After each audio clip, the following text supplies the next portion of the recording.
इतनी शक्ति हमें देना दाता, मन का विश्वास कमजोर होना। हम चले नेक रास्ते पे, हमसे भूल कर भी कोई भूल होना। दूर अज्ञान के हो अंधेरा, तू हमें ज्ञान की रोशनी दे। हर बुराई से बचे रहे हम, जितनी भी दे भली जिंदगी दे। बैर होना किसी का किसी से, भावना मन में बदले की होना। हम चले नेक रास्ते पे, हमसे भूल कर भी कोई भूल होना। इतनी शक्ति हमें देना दाता, मन का विश्वास कमजोर होना। नमस्कार माझ्या प्रिय विद्यार्थी मित्र आणि मैत्रिणींनो, पालक व शिक्षक बंधू आणि भगिनींनो, मी प्राध्यापक मारुती विठ्ठल शेळके आपल्या सर्वांच्या लाडक्या व्यासपीठावर अर्थात पाठ्यपुस्तकांच्या परिपूर्ण तयारीसाठी सुरू करण्यात आलेल्या विद्या मंदिर या यूट्यूब चॅनलवर सहर्ष असे स्वागत करीत आहे। पाठ्यपुस्तकांची घर बसल्या तुमच्या वेळेला कधीही कितीही वेळा तयारी करण्यासाठी आपण इयत्ता 4थी ते इयत्ता 12वी पर्यंतच्या इतिहास, भूगोल, नागरिकशास्त्र, अर्थशास्त्र या विषयांच्या तयारीसाठी प्रत्येक धड्यावर स्वतंत्र व्हिडिओ बनवतो। हाय पीपीटी सह, परफेक्ट प्रेझेंटेशन सह, आणि हे व्हिडिओ लाईफ टाइम साठी सर्वांसाठी सर्व इयत्ता 12वी पर्यंत फ्री असणार आहेत। आणि म्हणून सर्व विद्यार्थ्यांना, सर्व विद्यार्थिनींना, सर्व पालकांना, सर्व शिक्षक बांधवांना, भगिनींना माझं आवाहन आहे, माझी विनंती आहे की हा व्हिडिओ, हे लेक्चर आणि हा यूट्यूब चॅनल प्रत्येक विद्यार्थ्यापर्यंत पोहोचलाच पाहिजे, जेणेकरून शाळेमध्ये शिकून घरी गेल्यानंतर मुलांना रिव्हिजन करता येईल।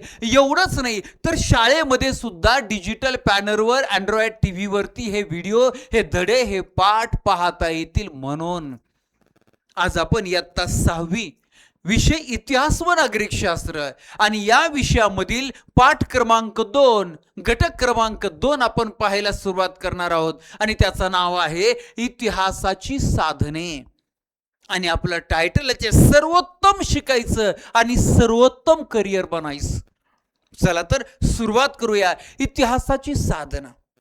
बर, या पाठामध्ये, या धड्यामध्ये आपण काय शिकणार आहोत ते अगोदर तुम्हाला सांगतो। 2.1 पहिला टॉपिक भौतिक साधने, 2.2 लिखित साधने, 2.3 मौखिक साधने, 2.4 प्राचीन भारताच्या इतिहासाची साधने आणि 2.5 इतिहास लेखनाबाबत घ्यायची काळजी। असे 5 टॉपिक आपल्याला आजच्या लेक्चरमध्ये शिकायचे आहेत। बघा, आजच्या लेक्चरमध्ये समजून घ्यायचे।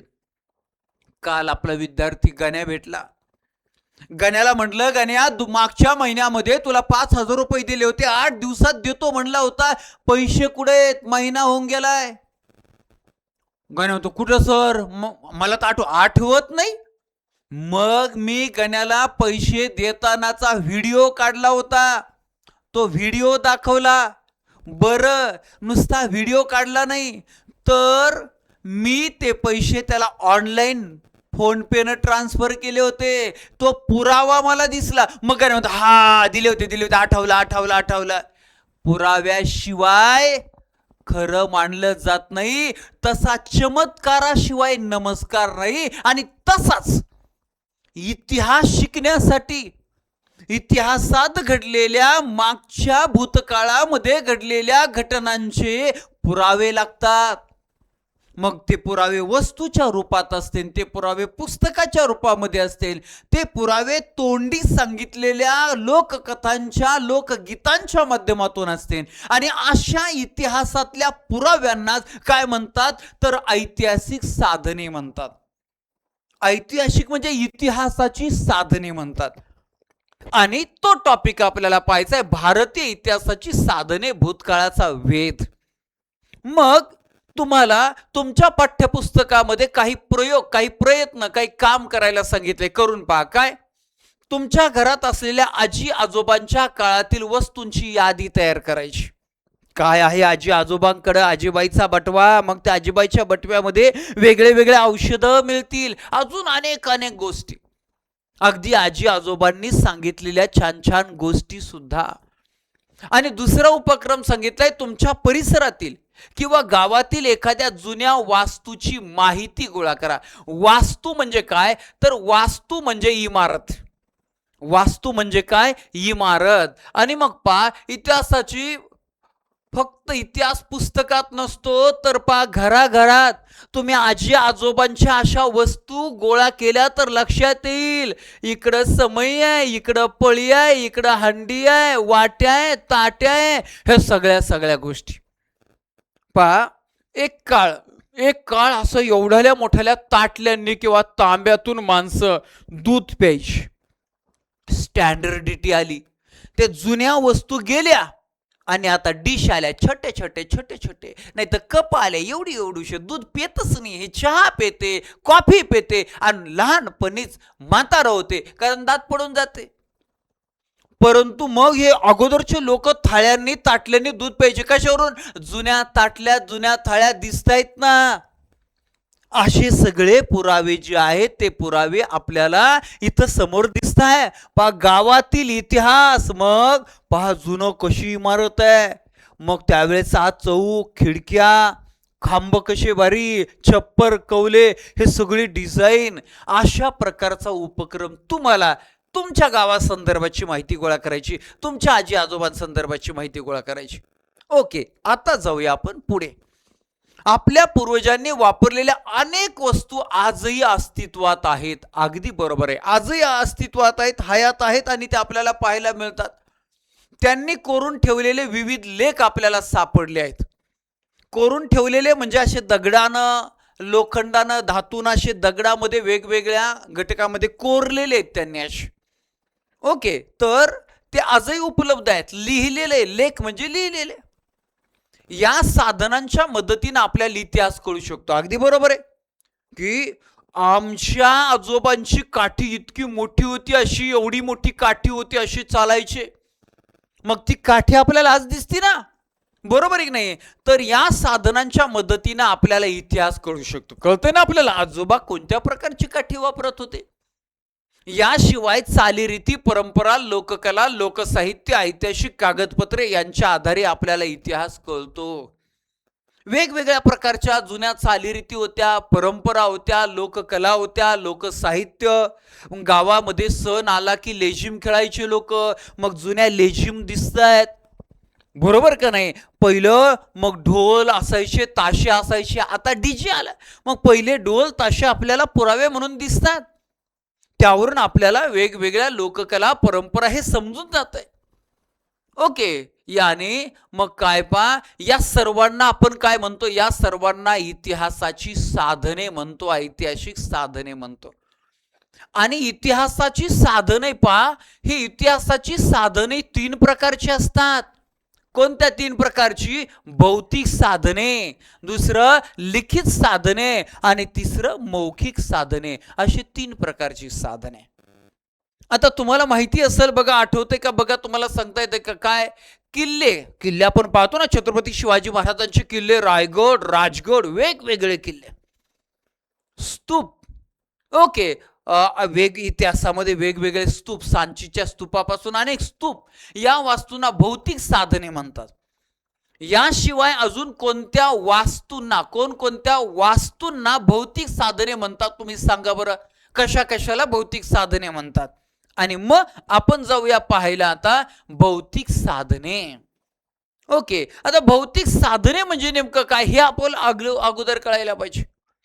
भौतिक साधने, भौतिक शास्त्र माहितीये ना. आता हे भौतिक साधने की भूतकाळात अगोदरच्या लोकांनी ज्या वस्तू तयार केल्या किंवा ज्या वास्तू तयार केल्या, त्याचबरोबर त्या वस्तू वापरल्या, त्या वस्तूंचा उपयोग केला, आणि त्या अशा वस्तू ज्यांना आपल्याला स्पर्श करून अनुभवता येतंय, आपल्याला त्या पाहता येतात, अशा प्रकारच्या साधनांना भौतिक साधने म्हणतात, ज्यांना आपण स्पर्श करू शकतो. मग पहा, मानवानं पूर्वी वापरलेल्या वस्तू, वास्तू आणि अवशेष यांना भौतिक साधने म्हणतात, हे लक्षात राहू द्या. ओके, झालं. मग भौतिक साधना संदर्भात आपल्या पाठामध्ये, आपल्या धड्यामध्ये काय दिलंय?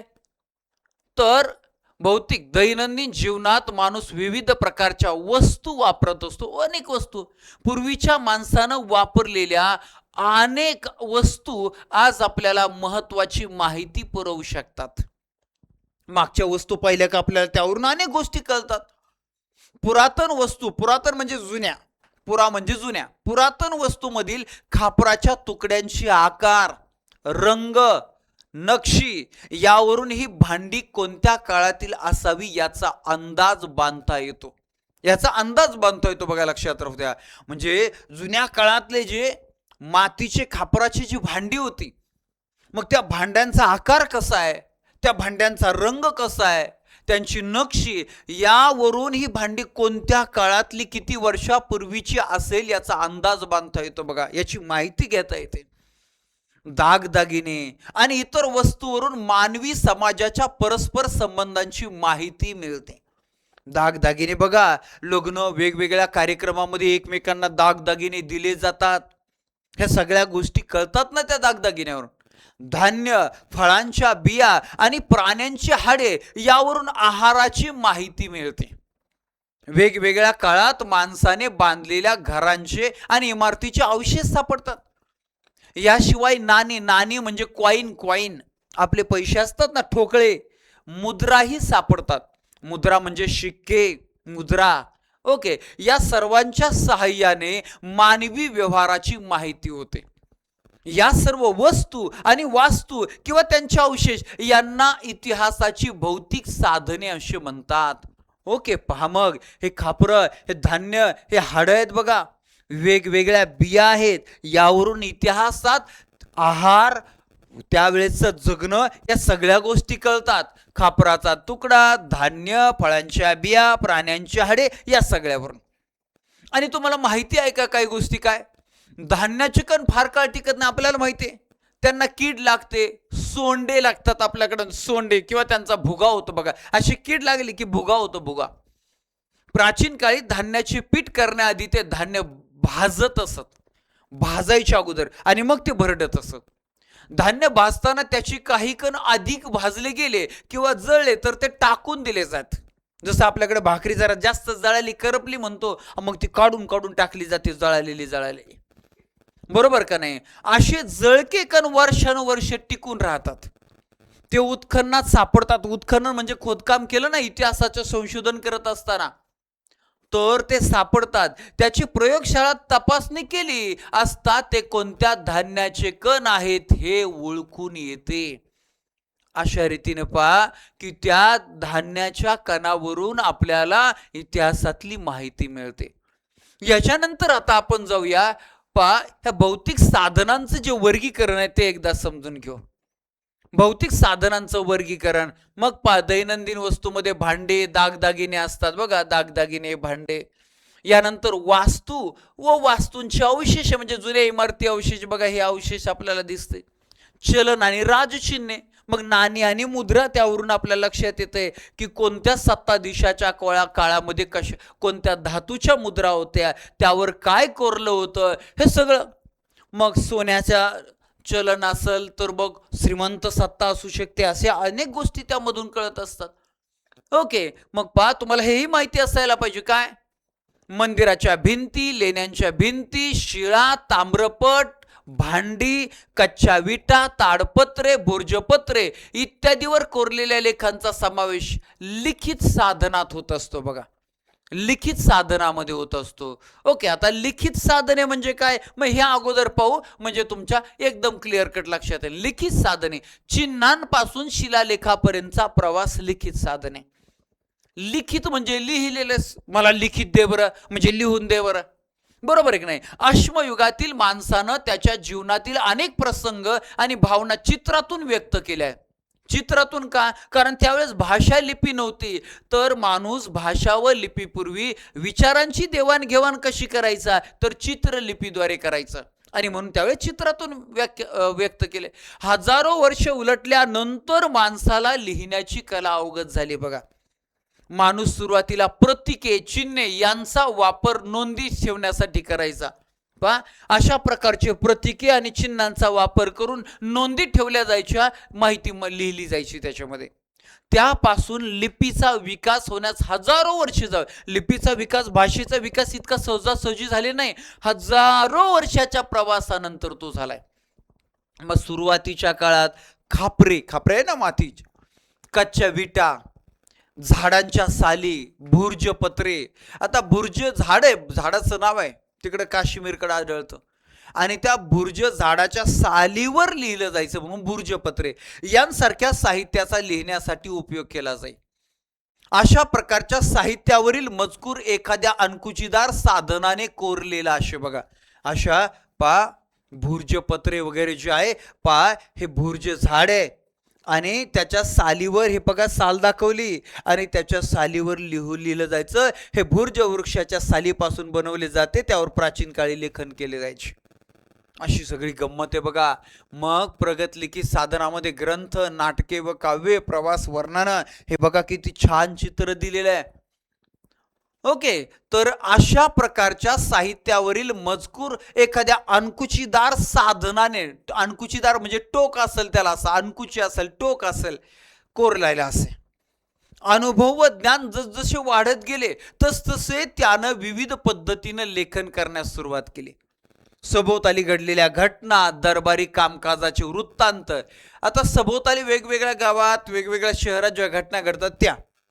दरबारी म्हणजे राजाच्या, सम्राटाच्या दरबारामध्ये जे काही महत्वाच्या घटना घडायच्या, जे काही निर्णय घेतले जायचे, ते सगळे वृत्तांत इत्यादी माहिती लिहून ठेवण्याची पद्धत सुरू झाली. अनेक राजांनी आपल्या आज्ञा, निवाडे म्हणजे न्यायाचा निकाल दिलेला, दानपत्रे म्हणजे दान केलेल्या गोष्टी, दान धर्म दगडांवर किंवा तांब्याच्या पत्र्यावर कोरून ठेवली आहेत. कालांतरानं वाङ्मयाचे अनेक प्रकार निर्माण झाले. कालांतरानं म्हणजे बऱ्याच काळानंतर वाङ्मय म्हणजे साहित्याचे अनेक प्रकार निर्माण झाले. धार्मिक, सामाजिक स्वरूपाचे ग्रंथ, नाटके, काव्ये, प्रवास वर्णने तसे शास्त्रीय विषयावरील लेखन झाले. या साहित्यातून त्या काळाचा इतिहास समजण्यास मदत होते. अगदी बरोबर आहे. चंद्रगुप्त मौर्याच्या काळामध्ये मॅगेस्थेनिस नावाच्या एका राजदूतानं, एका वकिलानं इंडिका नावाचा ग्रंथ लिहिला. मग तो इंडिका नावाचा ग्रंथ वाचलं की चंद्रगुप्त मौर्याचा कालखंड आपल्याला समजून घ्यायला सोपा जातो, बरोबर की नाही? या सर्व साहित्यालाच इतिहासाची लिखित साधने असे म्हणतात. इतिहासाची लिखित साधने. आणि मी तुम्हाला सांगितलंच आहे, तुम्हाला ते माहिती असायला पाहिजे. काय? भुर्जपत्र हे बघा, तर हे भुर्ज वृक्षाच्या सालीपासून बनवले जाते. भुर्ज वृक्ष काश्मीरमध्ये आढळतात. तुमच्या पुस्तकामध्ये सुद्धा अशा प्रकारचं लेखन आणि फोटो दिलेला आहे पहा. ओके, याच्या पुढे आता आपल्याला जायचंय की काय, तुम्हाला काम करायचं, थोडासा उपक्रम द्यायचा आहे तुम्हाला. काय? तुमच्या परिसरातील, आपल्या गावातील वस्तू संग्रहालयाला भेट द्यायची. तेथे कोणकोणत्या वस्तू आहेत यावर निबंध लिहायचा आहे तुम्हाला. निबंध तर तुम्हाला माहिती आहे. जात्यावरच्या गाण्यांचा संग्रह करा, विविध लोकगीते मिळवा, त्यापैकी एक लोकगीत शाळेच्या सांस्कृतिक कार्यक्रमात सादर करायचं. बरं, आता हे लोकगीत काय आहे हे समजून घेण्यासाठी आपल्याला 2.3 क्रमांकाचा टॉपिक पाहायचा, मौखिक साधने. आता मौखिक, मुख माहिती आहे ना, मुख म्हणजे तोंड. आणि मग आपण तोंडावाटे बोलतो ना, एकाकडून दुसऱ्याला काही सांगितलं जातं, मग कथा सांगितल्या जातात, गीत सांगितले जातात, त्यांना मौखिक साधने म्हणतात. ओके, मग ओव्या, लोकगीते, लोककथा यांसारखे साहित्य लिहून ठेवलेले नसते.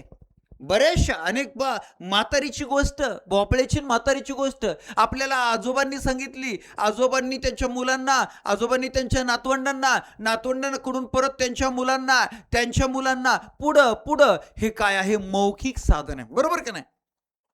तर त्यांचा करता अज्ञात असतो. बरं, ही गोष्ट कोणी तयार केली, कोणी निर्माण केली, मूळ काही माहिती नाही. अज्ञात आहे. अज्ञात म्हणजे माहिती नाही. ते पिढ्यानपिढ्या जतन झालेले असते.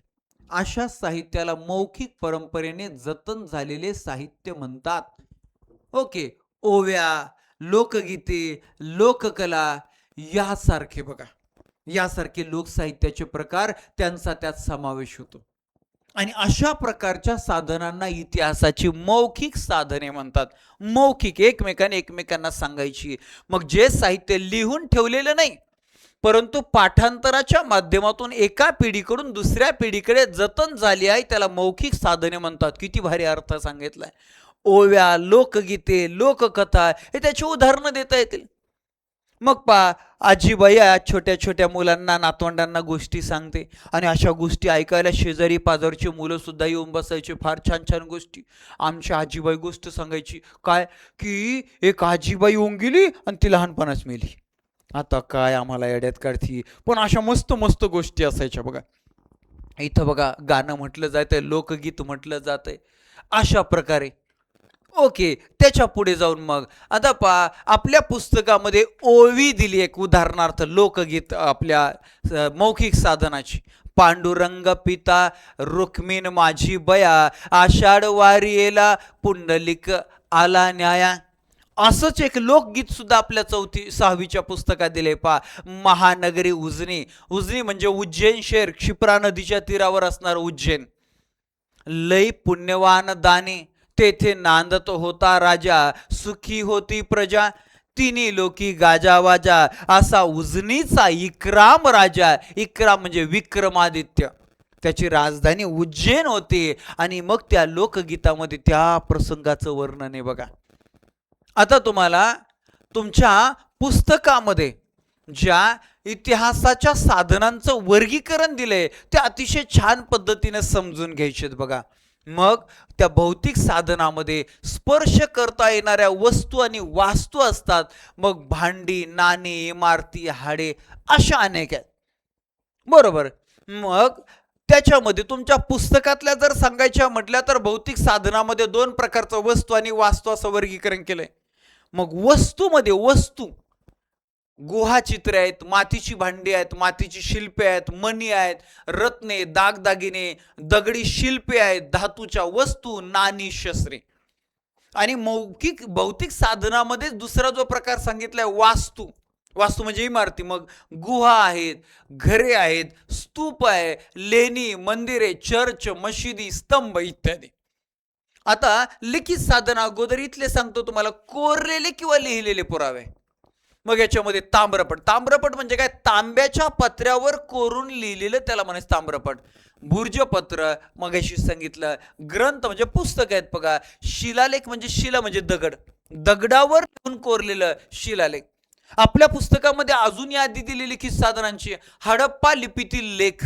हडप्पा संस्कृती होती ना, आणि मग त्यांच्या काळातल्या त्या लिपीला हडप्पा लिपीतील म्हणतात. वैदिक साहित्य. हडप्पा संस्कृतीनंतर वैदिक संस्कृती होऊन गेली.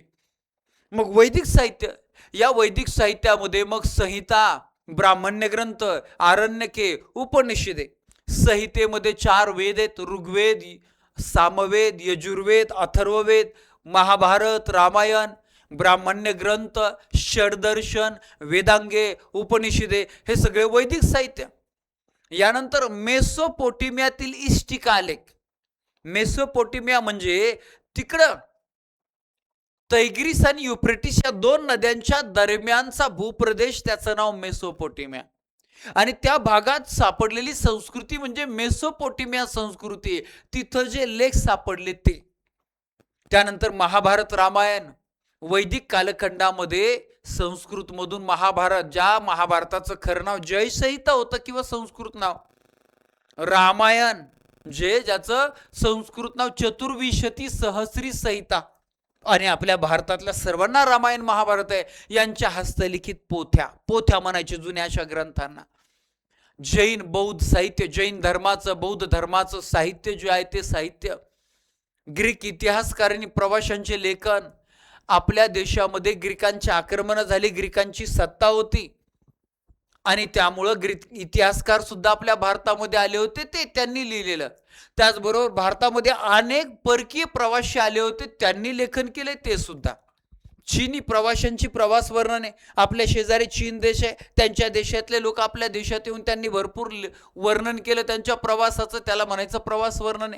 व्याकरण ग्रंथ, पुराण ग्रंथ, कोरीव लेख हे सगळे झाले लिखित साहित्य. आणि त्याच्यानंतर पहा मौखिक साधने, मग अलिखित पाठांतराने जतन केलेला वारसा, मग ओव्या, लोकगीते, लोककथा, याबरोबर तुमच्या पुस्तकामध्ये जे सांगितलेले पहा प्राचीन भारतातील मौखिक परंपरेने जपलेले वैदिक, बौद्ध आणि जैन साहित्य आता लिखित स्वरूपात उपलब्ध झाले. पहिलं मात्र तसं नव्हतं. त्यांचे रूपांतर आता लिखित स्वरूपात झाले असले तरी त्यांची पठणाची परंपरा अजूनही सुरू आहे. पठणाची म्हणजे पाठ करण्याची अजूनही सुरू आहे. मौखिक स्वरूपातील त्या साहित्याचा उपयोग जेव्हा इतिहास लेखनासाठी केला जातो तेव्हा त्याचा समावेश मौखिक साधनात होतो. असा हा अतिशय महत्वाचा चार्ट पाहिल्यानंतर आपल्याला एक महत्वाचा टॉपिक पाहायचा आहे 2.4 क्रमांकाचा, प्राचीन भारताच्या इतिहासाची साधने. आता तुम्हाला पहिलं प्राचीन भारताचा इतिहास, मध्ययुगीन भारताचा इतिहास आणि आधुनिक भारताचा इतिहास यांचे कालखंड माहिती असायला पाहिजे. मग प्राचीन भारताच्या इतिहासाचा कालखंड ज्याला इंग्लिशमध्ये म्हणतात एन्शियंट हिस्ट्री ऑफ इंडिया, अश्मयुगापासून तर 8व्या शतकापर्यंत. आणि मध्यश्म युगाचा कालखंड जो आहे मेडिवल हिस्ट्री ऑफ इंडिया ज्याला इंग्रजीमध्ये म्हणतात, त्याचा 9व्या शतकापासून 18व्या शतकापर्यंत. आणि मग शेवटी आहे आधुनिक म्हणजेच अर्वाचीन भारताचा इतिहास, मॉडर्न हिस्ट्री ऑफ इंडिया, 19व्या शतकापासून तर मग देशाच्या स्वातंत्र्यापर्यंत. ओके, आता तुमच्या चार्टमध्ये तुमच्या पुस्तकात काय दिलेले आहे या टॉपिक अंतर्गत, अश्मयुगीन काळापासून. अश्मयुग म्हणजे काय? अश्म म्हणजे दगड, म्हणून दगडाचा वापर ज्या कालखंडात केला गेला ना त्याला अश्मयुग म्हणतात, त्यालाच पाषाण युग म्हणतात, दगडांचं युग म्हणतात. तर अश्मयुगीन काळापासून इसवी सनाच्या 8व्या शतकापर्यंतचा कालखंड हा भारताच्या इतिहासाचा प्राचीन कालखंड मानला जातो. भारतातील अश्मयुगाविषयीची माहिती पुरातत्वीय उत्खननातून मिळते, म्हणजे जे काय पुरातत्वीय खोदकाम झालेले संशोधन झाले त्यातून मिळते. त्या काळात लिपीचा विकास झाला नव्हता. इसवी सन पूर्व 1500 पासूनच्या प्राचीन इतिहासाविषयीची माहिती वेद वाङ्मयापासून मिळते. म्हणजे वेद वाङ्मय म्हणजे वेदांचं साहित्य, वैदिक साहित्य, वैदिक कालखंड. या वैदिक कालखंडाचे सगळे लिखित पुरावे आहेत, वेद म्हणजे लिहिलेले, बरोबर का नाही? तर अशा रीतीनं तेव्हापासून मिळतं. आणि वैदिक कालखंडच कोणता? वैदिक संस्कृतीचा, इसवी सन पूर्व 1500 पासून तर इसवी सन पूर्व 600 पर्यंत. सुरुवातीस वेद हे लिखित नव्हते, अगदी बरोबर, लिहिलेले नव्हते. ते मुखोद्गत करण्याचे तंत्र प्राचीन भारतीयांनी विकसित केले होते. मुखोद्गत म्हणजे पाठ, तोंडपाठ असायचे. कालांतराने वेदांचे लेखन झाले, मग काही काळानंतर वेदांचं लेखन केलं. वेद वाङ्मय व त्यानंतर लिहिले गेलेले साहित्य हे प्राचीन भारतीय इतिहासाचे एक महत्वाचे साधन आहे. यामध्ये ब्राह्मण्य ग्रंथ, उपब्राह्मण्य ग्रंथ म्हणजे काय? तर वेदांचा वापर विविध विधीमध्ये कसा करायचा याचं मार्गदर्शन त्या साहित्यामध्ये असायचं. उपनिषदे, त्यालाच वेदांत असंही म्हणतात. तर गुरुजवळ बसून मिळवलेले ज्ञान म्हणजे उपनिषदे. आणि हे उपनिषदे जे आहे त्यामध्ये पहा 108, प्रामुख्याने 108 संख्येमध्ये आहेत. मुंडक उपनिषद ज्यामध्ये मौर्य साम्राज्यानं आणि आपल्या भारतानं सत्यमेव जयते हे आपल्या राष्ट्राचं बोधवाक्य घेतलेलं आहे, सत्याचा विजय होतो. आरण्यके म्हणजे अरण्यात जाऊन रचलेले ग्रंथ, त्याला म्हणायचं आरण्यके. रामायण व महाभारत ही महाकाव्य. जैन व बौद्ध ग्रंथ, नाटके, काव्य, शिलालेख, काव्य म्हणजे कवितांचा संग्रह, त्याला काव्य म्हणतो आपण. स्तंभालेख, परकीय प्रवाशांची प्रवास वर्णने इत्यादींचा समावेश होतो. त्याचप्रमाणे पुरातत्वीय उत्खननात सापडलेल्या वस्तू, पुरातन वास्तू, नाणी अशा अनेक भौतिक साधनांच्या मदतीनं आपल्याला प्राचीन भारताचा इतिहास समजतो. ओके, झालं. मग आपण पाहिलं की वैदिक साहित्याने महाकाव्य, वेद, ब्राह्मण्य ग्रंथ, उपनिषदे, आरण्यके, महाकाव्य, रामायण आणि महाभारत यांच्या संदर्भाची माहिती, अर्थात प्राचीन भारताच्या इतिहासाची साधने भाग 1 पाहिला. आणि त्याचाच प्राचीन भारताच्या इतिहासाच्या साधनाचा भाग 2 म्हणजे 2.5 मध्ये आपल्याला इतिहास लेखनाबाबत घ्यावयाची काळजी जी आहे ते पाहायला जायचे. त्या अगोदर प्राचीन भारताच्या इतिहासाच्या साधनामध्ये मग जैन व बौद्ध ग्रंथ, नाटके व काव्य, शिलालेख आणि स्तंभालेख, परकीय प्रवाशांची प्रवास वर्णने, बघा परकीय प्रवासी, हे सगळं आपल्याला लक्षात ठेवायचे. किती छान छान डिझाईन आणि छान छान आकृती, बघा असं शिकलं की 100% शिकणं होतंय आणि लक्षात पण राहतंय. आता पाहूया आपण शेवटचा घटक 2.5 इतिहास लेखनाबाबत घ्यायची काळजी. काळजीनं काम करावं लागतंय, नुसती काळजी करत बसायची नाही, काळजीनं अभ्यास करायचा. इतिहासाच्या साधनांचा वापर करताना काळजी घ्यावी लागते.